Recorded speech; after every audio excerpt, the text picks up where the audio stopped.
Well, good afternoon, everyone. I want to welcome you to Conscious Life Expo post-conference.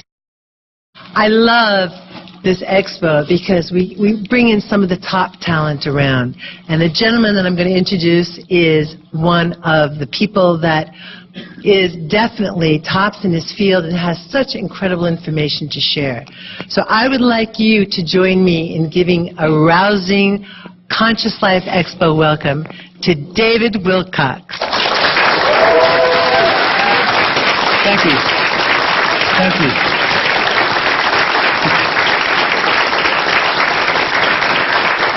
Thank you. Appreciate that. You know, 2012 is about a new birth, and now that I have my own umbilical cord, we have a great symbolic reference for that.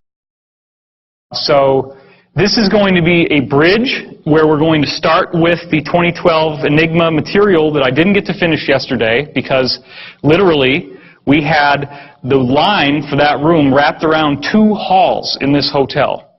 It was enormous. How we got all those people into that room, for those of you who remember, I don't know how it worked, but it was a divine miracle in and of itself that we actually got the people in. So this is about what the government is like for most people right now. We've gotten into this illusion that the government is our benevolent father figure and protector, and more recently now it's feeling as if what's the surprise is not what we're expecting. So many people are awakening to cosmic consciousness and higher concepts of metaphysics and spirituality, and this is going to be a true master class in what's really going on. So 3 years ago, I was at this conference, and I met Billy Blake, who should be here, but he's not here yet. He's going to be running around with a handheld camera. And we decided to do a film together. The film is called Convergence, as many of you, or probably all of you, know. So that film deals with the idea that the underlying fabric of this universe is consciousness, which is what all the old mystics and all the old religious traditions have been saying for thousands of years.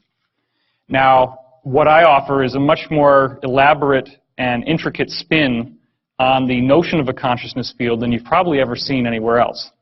Of course, it goes without saying that for those of you who haven't seen this, when they haven't seen it before, there's a gasp in the audience, but you all are well initiated.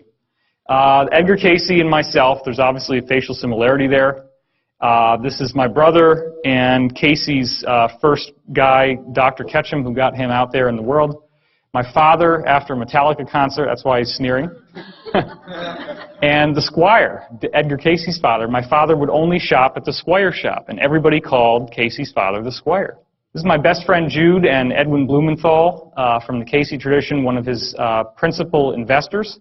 Jude and I did marvelous music together in high school, at least we thought so at the time. And this is my friend from college, Christopher, and his corresponding reincarnation, Morton Blumenthal.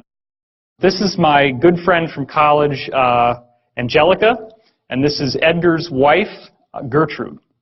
These are like the only people I'm still in contact with from high school and college. I mean, you have to understand, these are not just random people from my life. These are like some of my closest associates and friends. And then when you find out that they're the same people as in Edgar's circle, it's very, very surprising. Okay, so as we went through yesterday, are there great secrets being held? This was something a lot of people didn't catch on the way they did the reflection on the poster for the Da Vinci Code. And of course, what is the eye and the triangle on top of the pyramid? Is there a message that's being given that we're not fully getting access to? Gore's inconvenient truth, sure, that looks like smoke, not. That looks like a galaxy. And here's the Milky Way from the top down. There's our sun, so you can see this is about where we are. So we're not all the way out at the edge, we're kind of in the middle. But doesn't this look sort of like crosshairs to sort of point towards the galactic center and suggest that there's some sort of galactic alignment that's going on here? So later in this talk, you're going to hear about interplanetary climate change, which is how this movement into a new area of energy in our galaxy is in fact actually causing all the planets in the solar system to experience changes just like the ones we see on Earth. So this is far from an isolated phenomenon. There's also these new physics discoveries that keep leaking out, and they always relate to sacred geometry. The idea in this case of the dodecahedron, which is 12 pentagonal faces that kind of looks like a soccer ball if you make it into a sphere. They actually found out, these scientists discovered that the background radiation from when the universe was first created has arranged itself into this odd geometric pattern. And that's been proven. So then the question is, okay, what is the force that would cause that type of geometry to emerge in the formation of the universe? As we're going into the 2012 subject, of course, crop circles have been on everybody's mind. This was the formation that came down a couple of years ago, which started out in an unfinished way. You notice that all of these blocks are completely solid, and this area is solid as well. Well, the circle makers, whoever they are, came back. And when they came back, this is what we got. Now you have time markings and symbols from the Mayan calendar, okay? And the alignment of these winged discs in terms of what markers they're pointing to, which corresponds to the Mayan system and the Aztec system, gave you an exact time reference of the length of time between when this was created and 2012, the end of the Mayan calendar. So this is a self-referential 2012 diagram given to us by whoever is behind the circle phenomenon. This is one of many crop circles which seems to suggest that the secret to understanding 2012 and this mystery that we're dealing with right here in our talk today is in vibration. That looks an awful lot like a vibrating puddle of liquid. This is what happens when you take vibration to the next step. You get sacred geometry, and I'm going to show you more about that in a second. If you can imagine, this is a sphere and a cube and then another sphere. This is the Froxfield chromosome formation. Obviously, the circle makers are saying, you know, 2012, pay attention to your DNA, right? Except here's the thing. The chromosome's all broken up.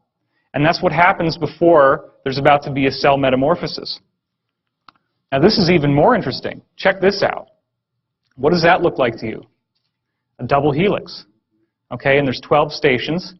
Then down here, you get an even weirder thing. You get a triple helix, but they still have that same formation, and then boom, what's this?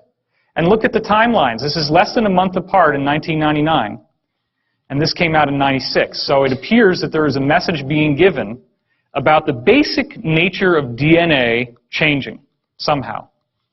This is another crop formation which shows you DNA very, very clearly.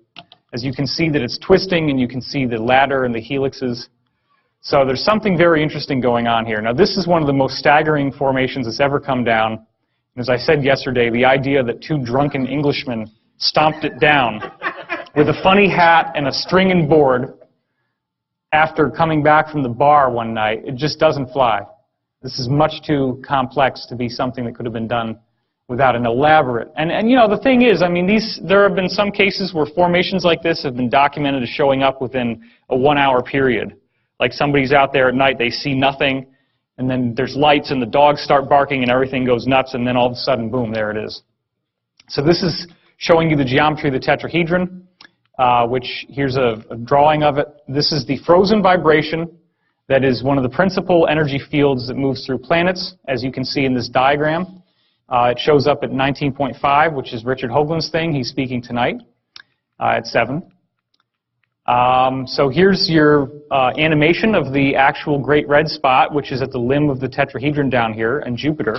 And this also extends through the Great Dark Spot on Neptune. This extends through a shield ball